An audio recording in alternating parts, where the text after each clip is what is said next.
The decade of the 1960s for Carnegie Hall almost spelled its end. In 1955, when the announcement was made that there was going to be a performing arts center for New York City in an area known as Lincoln Square, and included was going to be a home for the New York Philharmonic, it seemed to spell the end of Carnegie Hall. And Robert Moses didn't want any competition standing in the way of the greatest performing arts center in the world, as he called it. Now, the man who used to own Carnegie Hall at that time, Robert Simon, realized that if the Philharmonic did move to their new home 4 nights a week, suddenly for most of the season would be empty.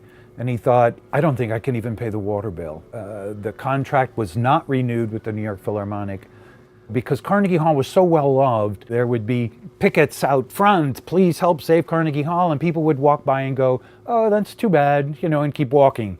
It got so close that the architectural firm of Pomerantz and Pomerantz designed a 60-story red building that was actually going to sit in its place. This was at a time, it was a different mindset back then, when buildings weren't saved for their historical reasons. It took the violinist Isaac Stern, who played 4 concerts with the Philharmonic at the end of 1959, went to a reception at the home of Jacob Kaplan. He said to Jacob Kaplan, the host, I think I just played my last concerts in Carnegie Hall. And Jacob Kaplan said, well, why don't you see if you can do something about that? They set to work and started talking to politicians and discovered that there was a law in the books that New York City could actually condemn a building and save it for historical purposes, but nobody had ever used it. It was called the Bard Act. And Isaac proposed, fine, let them build Lincoln Center, and why don't we turn Carnegie Hall into an academy of music?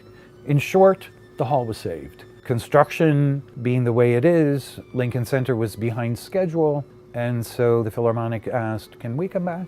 And by then, when Robert Simon was lamenting that he didn't know how he would fill up those 4 nights, suddenly, not only were those 4 nights filled, but there was a line waiting to get in.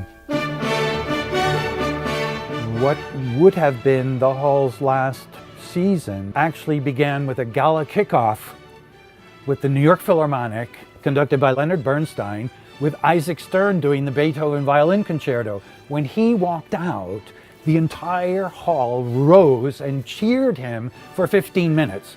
He was so emotionally overcome that during one of the frantic moments of the Beethoven, one of the strings on the violin broke, and John Carliano, the concertmaster of the Philharmonic, jumped up and gave him his fiddle, and he was able to finish the concerto with that. I mean, that's extraordinary emotion.